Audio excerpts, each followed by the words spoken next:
नमस्कार दोस्तों, स्वागत है आपका एक बार फिर आज के मेरे इस वीडियो में। देखो दोस्तों, बहुत सारे कमेंट्स क्वेश्चन मेरे पास आ रहे थे कि सर जब भी कोई बैंक का रिजल्ट आता है या जब भी कोई कंपनी का रिजल्ट आता है तो उसका एनालिसिस कैसे किया जाता है। तो आज एचडीएफसी बैंक का रिजल्ट आया है, तो मैंने सोचा क्यों ना आप लोगों के लिए एक ऐसी वीडियो लेके आऊं ताकि आप कभी भी कोई भी बैंक का अगर रिजल्ट आता है तो आप उसका एनालिसिस कर सको। जब भी किसी कंपनी का रिजल्ट आएगा तो मैं आपके लिए एक वीडियो और लेके आऊंगा। जैसे रिलायंस का अगर कोई रिजल्ट आता है तो उसका रिजल्ट कैसे देखते हैं, क्योंकि बहुत सारे सेगमेंट होते हैं। टेलीकॉम कंपनी का रिजल्ट आता है तो उसके रिजल्ट कैसे देखते हैं, उसमें आरपू वगैरह होता है। और अगर आपका कोई और कंपनी का आता है, एफएमसीजी का आता है, तो वॉल्यूम कैसे देखते हैं। यानी कि जो भी कोई कंपनी का रिजल्ट आएगा उसका रिजल्ट का देखने का तरीका बिल्कुल डिफरेंट और अलग अलग होता है। तो आज हम एचडीएफसी बैंक का रिजल्ट देखेंगे और ये समझेंगे कि कैसे एचडीएफसी किसी भी बैंक का रिजल्ट देखा जाता है। तो चलिए स्टेप बाय स्टेप। मान लिया आपका किसी भी बैंक में निवेश है, आप ये जानना चाहते हो कि उसका रिजल्ट कब आएगा। तो सबसे पहले आप क्या करो कि आप बीएससी पे यहाँ चले जाओ गूगल पे और वहाँ लिखो बीएससी रिजल्ट। जैसे ही आप बीएससी रिजल्ट लिखोगे तो आपके सामने इस तरह की वेबसाइट खुल जाएगी। इस पे आप क्लिक करोगे तो फिर आपको इस तरह का सारे रिजल्ट आपको पता चल जाएंगे जो आने वाले हैं। आप इसको स्क्रॉल करके नीचे करोगे तो आप देखिएगा कि 16 तारीख को ये रिजल्ट आने हैं, 17 तारीख को इन कंपनियों के रिजल्ट आने हैं। तो आप इन कंपनियों के रिजल्ट आराम से देख सकते हो कि मेरी कंपनी का रिजल्ट कब आएगा।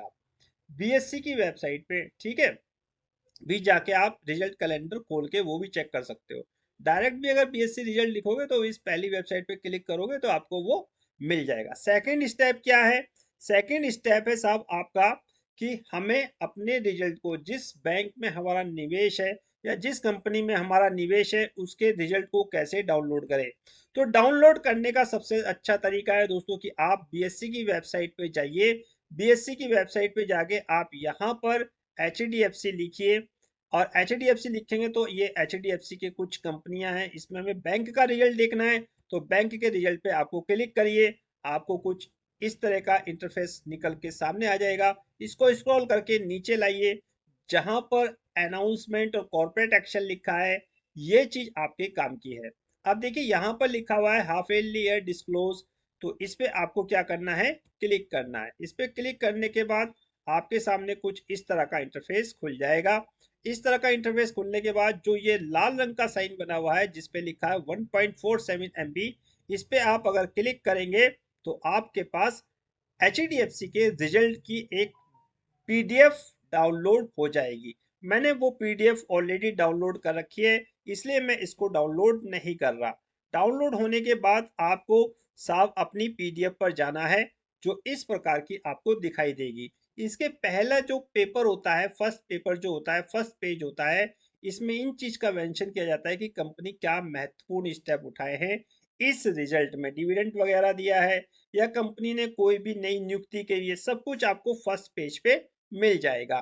कंपनी या बैंक दो तरीके से अपने रिजल्ट पेश करती है, एक स्टैंड अलोन और एक कंसोलिडेटेड आधार पर। ठीक है, यानी कि स्टैंड अलोन अपने दम पर, और फिर अगर कंसोलिडेटेड आधार पर देखोगे तो कंपनी की सब्सिडी को मिला के जो रिजल्ट होता है उसे कंसोलिडेटेड आधार पर बोला जाता है।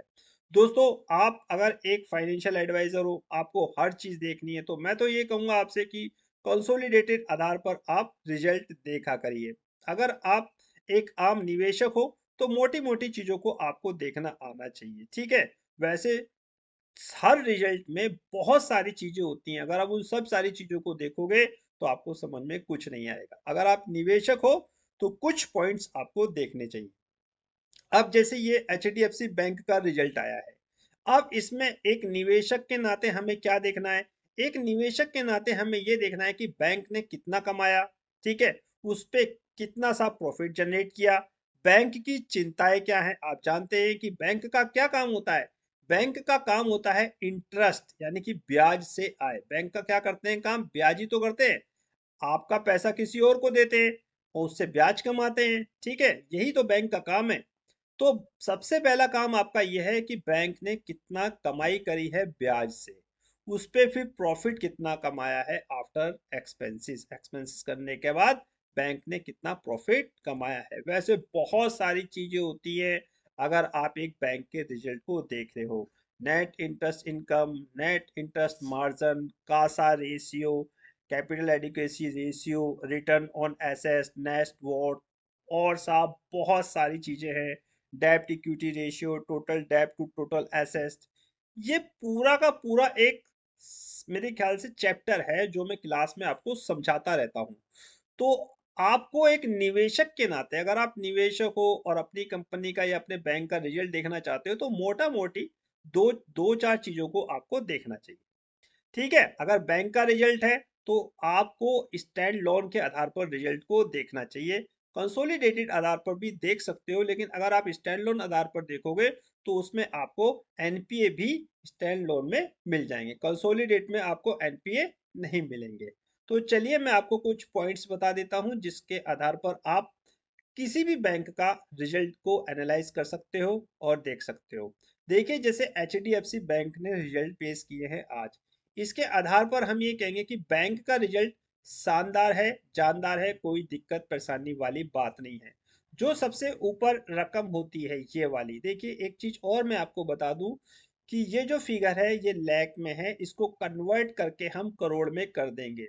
लैख टू कन्वर्ट कैसे करोड़ में किया जाता है, ये आप गूगल पे जाके अगर करोगे, सर्च करोगे, तो आपको हर चीज मिल जाएगी। देखिए, गूगल आज एक ऐसा प्लेटफॉर्म हो गया है कि जहां पर हर चीज आपको मिल जाएगी। अब मैं इसकी बात करूं, देखिए मैंने आपसे कहा है कि बैंक जो है वो ब्याज से कमाई करते हैं। अब इनने किस एचडीएफसी बैंक ने कितना ब्याज से कमाई करी है, इसने क्या करा है, ए बी सी डी को जोड़ दिया है, ये चारों इसके इनकम के सोर्सेज है। ठीक है, इसमें इंटरेस्ट अर्न कितना करा है इन्हें, 67,698 करोड़ का इसने साहब इंटरेस्ट अर्न किया है दोस्तों। 67,698 करोड़ की फिगर आपको लंबी दिख रही होगी क्योंकि ये लैख में है और मैंने इसको करोड़ में कन्वर्ट किया। इसको पिछले क्वार्टर से आप देखोगे तो ये बढ़ा हुआ आपको नजर आएगा। पिछले साल के क्वार्टर से आप देखोगे तो वहां से भी आपको ये फिगर बढ़ी हुई नजर आएगी।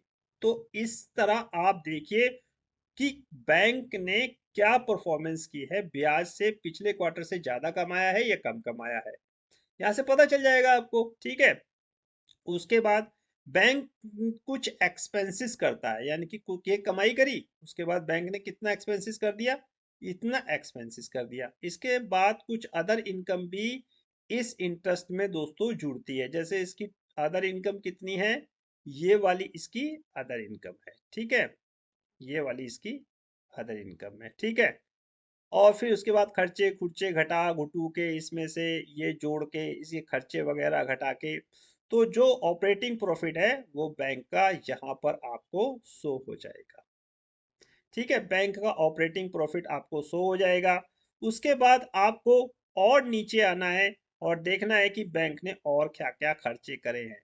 मेन पॉइंट जो आपका होता है वो ये होता है प्रोविजनिंग।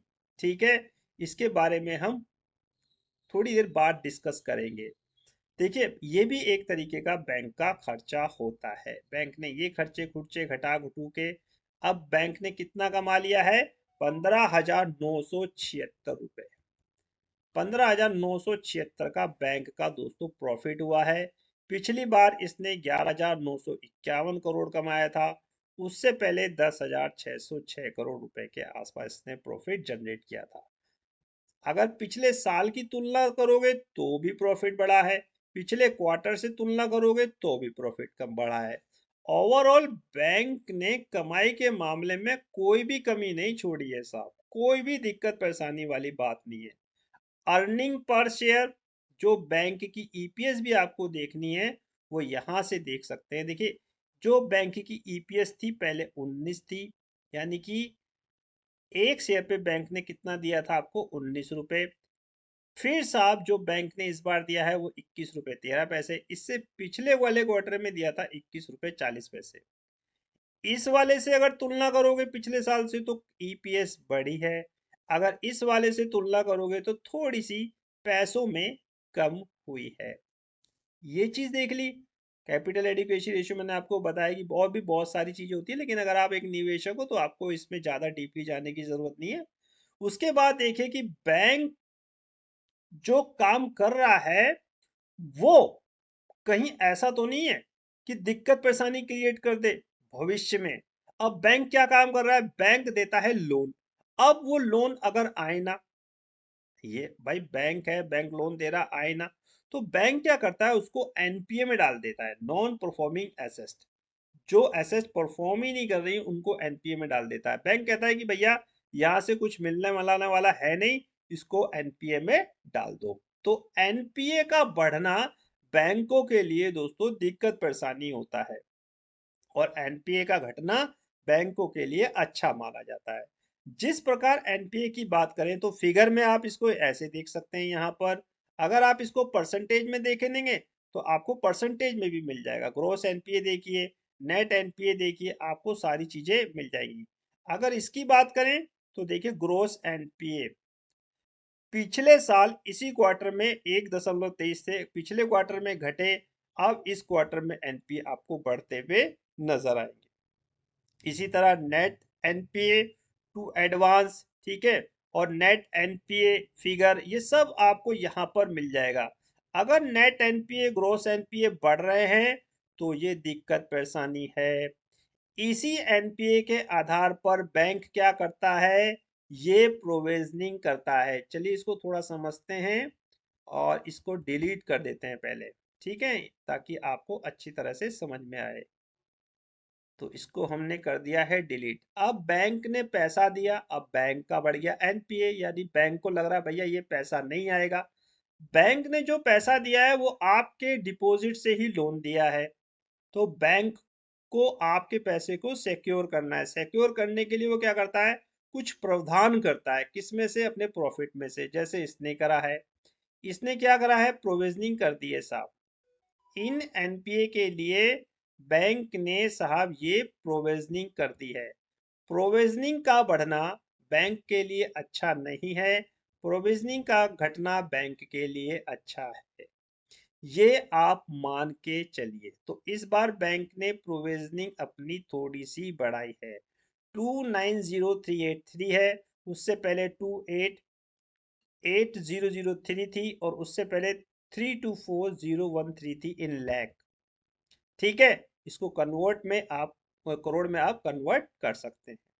तो दोस्तों पिछले क्वार्टर से आप तुलना करोगे तो आपको दिखेगा कि प्रोविजनिंग जो है वो बढ़ी है, और यदि आप पिछले साल के क्वार्टर से तुलना करोगे तो प्रोविजनिंग घटी है। बैंक का रिजल्ट क्या कहता है, बैंक का ये रिजल्ट कहता है कि हमें क्वार्टर टू क्वार्टर देखना चाहिए। तो क्वार्टर टू क्वार्टर देखेंगे तो प्रोविजनिंग बढ़ी है। यहाँ देखिए ये प्रोविजनिंग क्या है, ये बढ़ी है। एनपीए क्या है, बड़े हैं। भविष्य में क्या है, चिंता है। अब इसी चिंता को मार्केट ने अगर पकड़ लिया तो फिर क्या करेगा, वो इसको डिस्काउंट करने की कोशिश करेगा, यानी कि प्रेशर आपको एचडीएफसी बैंक में दिखाई देगा। क्योंकि जो बैंक ने प्रॉफिट जनरेट किया है, ये वाला प्रॉफिट जनरेट किया है, ये पास्ट हो गया, चला गया, भूतकाल हो गया, यानी कि बैंक ने कमाई कर ली। बैंक सॉरी बाजार तो भविष्य को देखेगा ना, क्योंकि stock market always see future, future भविष्य को देखता है। अब भविष्य में ये देख रहा है कि भैया जब एनपीए बढ़ रहे हैं तो क्या होगा, प्रोविजनिंग भी ज्यादा हो रही है। बस बाजार को तो यही चीज साहब आंख में खटक जाएगी, और साहब फिर वो क्या करेगा, प्रेशर दिखाना शुरू कर देगा। अब इस पे नजर डालिए, डेब्ट टू इक्विटी रेशियो, टोटल डेब्ट टू टोटल एसेट्स। डेब्ट टू इक्विटी रेशियो कितना है, 1.25। ये देखिए पिछली बार कितना था, 0.44, उससे पहले 0.38। डेब्ट टू इक्विटी रेशियो बढ़ रहा है। ये भी एक इम्पोर्टेंट पॉइंट है जो आपको देखना चाहिए।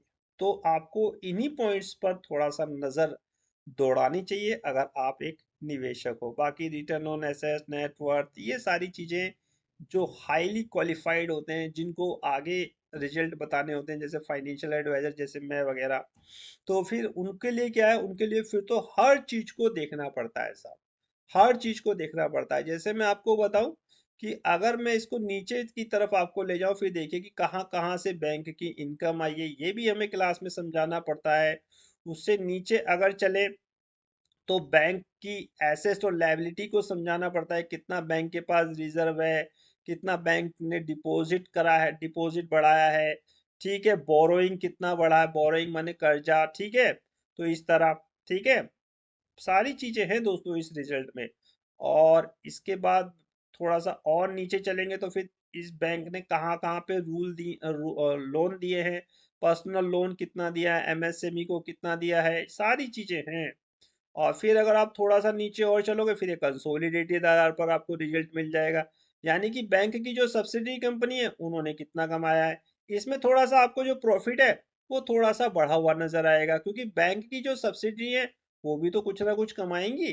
तो इसी के आधार पर दोस्तों जो ये प्रॉफिट होगा ये स्टैंड लोन से आपको बढ़ता हुआ दिखाई देगा।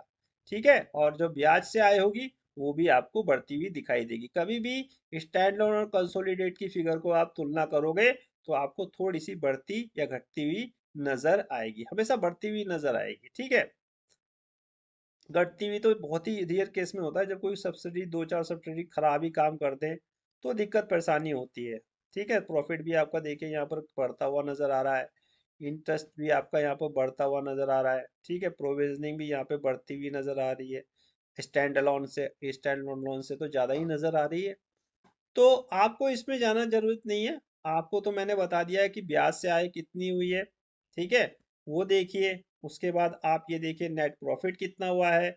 उसके बाद देखिए कि एनपीए बैंक के बढ़े हैं या घटे हैं।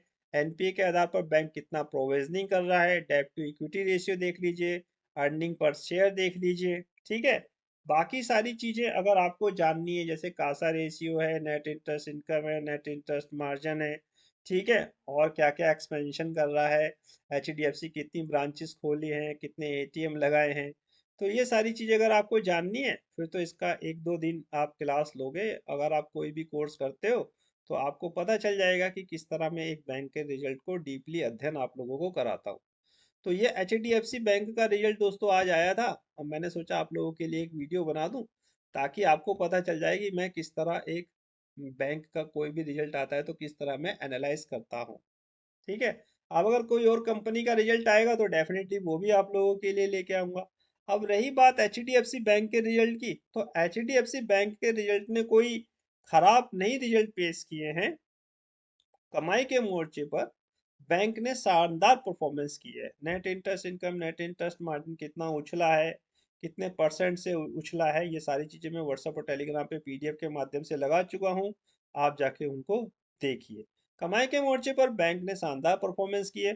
थोड़ी चिंता है, एनपीए बड़े हैं जिस कारण बैंक को प्रोविजनिंग भी थोड़ी सी ज्यादा करनी पड़ी है। डेब्ट टू इक्विटी रेशियो थोड़ा बड़ा है। ईपीएस में हल्की सी पैसों में गिरावट है। ये कुछ एक निगेटिव पॉइंट्स हैं जो बैंक को प्रेशर में डाल सकते हैं, यानी कि बैंक का ऊपर जाने का तो कोई मतलब नहीं है। हाँ, यह है कि बैंक साहब थोड़ा सा आपको दबाव दिखा सकता है, क्योंकि अभी वर्ल्ड वाइड सिनेरियो जो चल रहा है वो थोड़ा सा वीक चल रहा है, इसका प्रेशर भी आपको दिखाई देगा। तो बैंक के लिए, एचडीएफसी बैंक के लिए जो टारगेट है, जो लेने का समय है, वो मैं आपको व्हाट्सएप और टेलीग्राम पे समय समय पर बता दूंगा। तो फिलहाल इस वीडियो को समाप्त करने की आज्ञा दीजिए। नेक्स्ट वीडियो में नए अपडेट के साथ होगी मुलाकात, तब तक इंतजार कीजिए। फाइनली नमस्कार।